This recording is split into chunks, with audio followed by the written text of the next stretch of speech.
परमपूज्य स्वामी स्वरूपानंद जीवन साहित्य दर्शन या डॉक्टर अशोक कामत आणि प्राध्यापक कुलकर्णी तथा स्वामी प्रज्ञानंद यांनी संपादित केलेल्या पुस्तकातील तिसऱ्या विभागातील आज ऐकूया डॉक्टर मुकुंद दातार यांनी लिहिलेल्या नित्यपाठातील भक्तिरहस्य या लेखाचा भाग पहिला.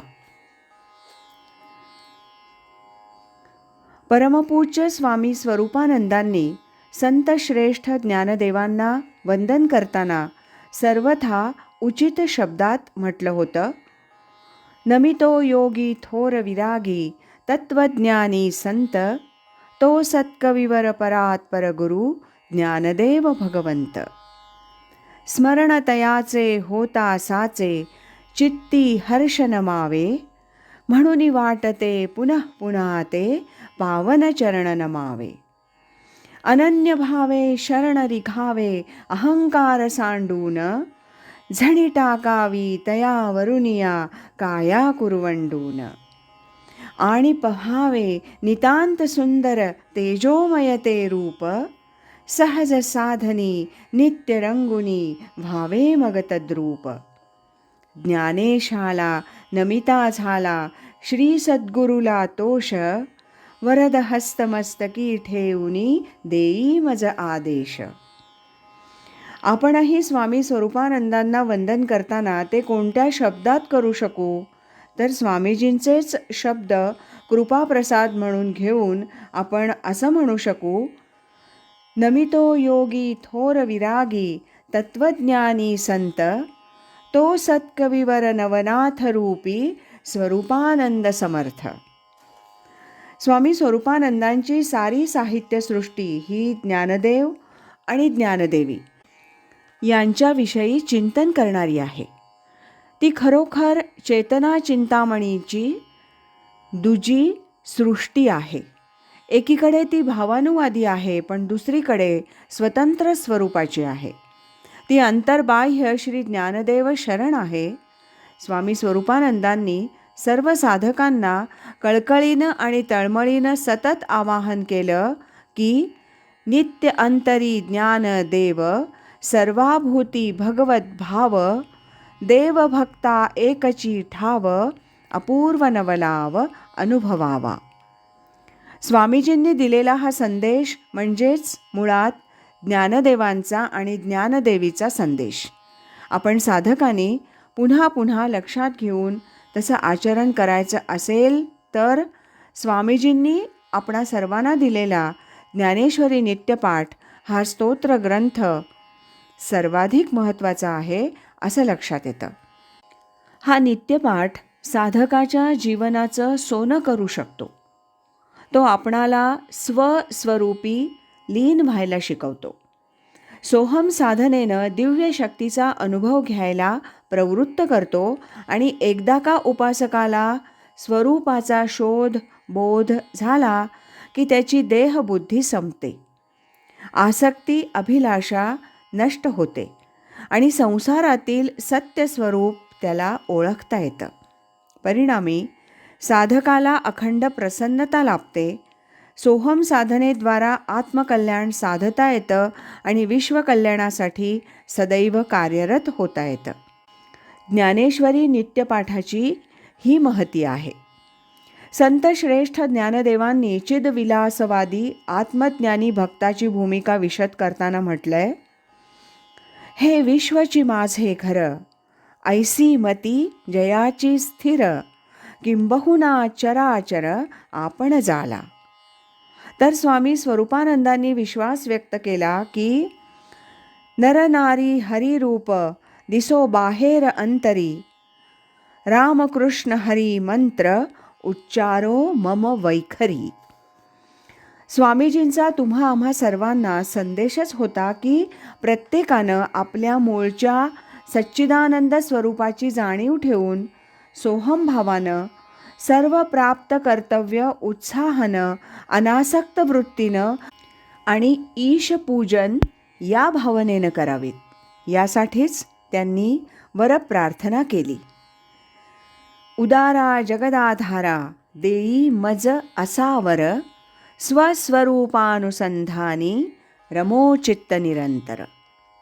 हेच ज्ञानदेवांनी सांगितलेल्या भक्तियोगाचं मर्म आहे आणि तेच नित्यपाठातील भक्तिरहस्य आहे. स्वामी स्वरूपानंदांनी स्वतः संपादित केलेलं श्री ज्ञानेश्वरी नित्यपाठ हे पुस्तक अक्षरशः हजारो भक्त भगवंतांच्या हाती दिलं. हे श्री भावार्थ दीपिका सार स्तोत्र त्यांचं स्वतःचं आवडतं होतं आणि ज्ञानोबा माऊलीचा तोच कृपाप्रसाद त्यांनी हजारोंच्या हाती अगत्यपूर्वक दिला. स्वामीजींनी श्री ज्ञानेश्वरीचा वर्तमानकालीन मराठीत अभंगात्मक रसाळ अनुवाद केला. तो ग्रंथ म्हणजे श्रीमद अभंग ज्ञानेश्वरी. या अभंग ज्ञानेश्वरीतील अभंग ज्ञानेश्वरी सार स्तोत्र वेचून निर्माण केलं गेलं आणि तेही प्रसिद्ध आहे. तसे हे 2 स्तोत्र ग्रंथ द्विदल आहेत. दोन्ही मिळून ज्ञानदेवांच्या भक्तियोगाचं रहस्य सांगतात. या 2 ग्रंथांची निर्मिती कशी झाली? स्वामीजींचे चरित्रकार सांगतात की देसाई बंधूंची धाकटी बहीण बनूताई म्हणजे सौ रमाबाई रानडे, देवगड इथं राहणाऱ्या, यांच्यासाठी स्वतः स्वामीजींनी श्री ज्ञानेश्वरीतील 109 ओव्या निवडून दिल्या. त्याच पुढे ज्ञानेश्वरी नित्यपाठ या संज्ञेनं संपादित स्वरूपात प्रसिद्ध झाल्या. या नित्यपाठाच्या अनेक आवृत्त्या प्रसिद्ध झाल्या. इसवी सन 1997 या नित्यपाठाची 27वी आवृत्ती प्रसिद्ध झाली. एवढा हा स्तोत्र ग्रंथ परमार्थप्रवण साधकांना अतीव प्रिय झाला. त्याचप्रमाणे अभंग ज्ञानेश्वरी सार स्तोत्र कसं जन्मलं?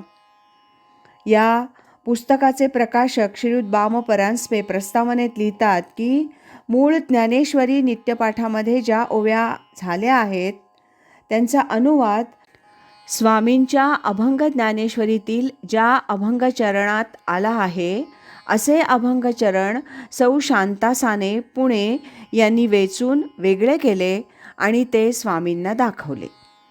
तेच या पुस्तकात प्रकाशित होत आहेत. या अभंग ज्ञानेश्वरी सार स्तोत्राच्याही अनेक आवृत्त्या निघाल्या.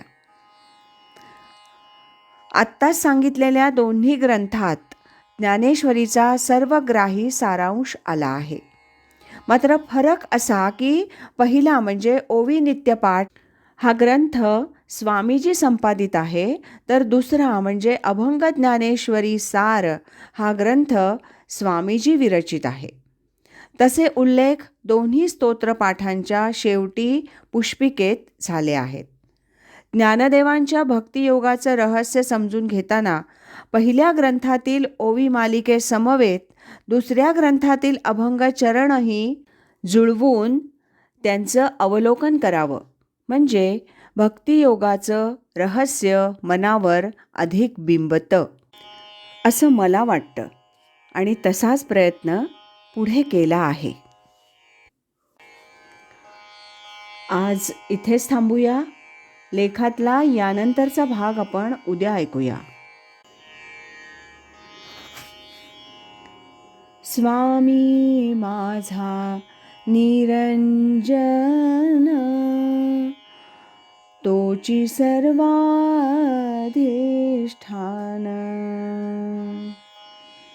अधिष्ठानी ब्रह्मानंद श्री स्वामी स्वरूपानंद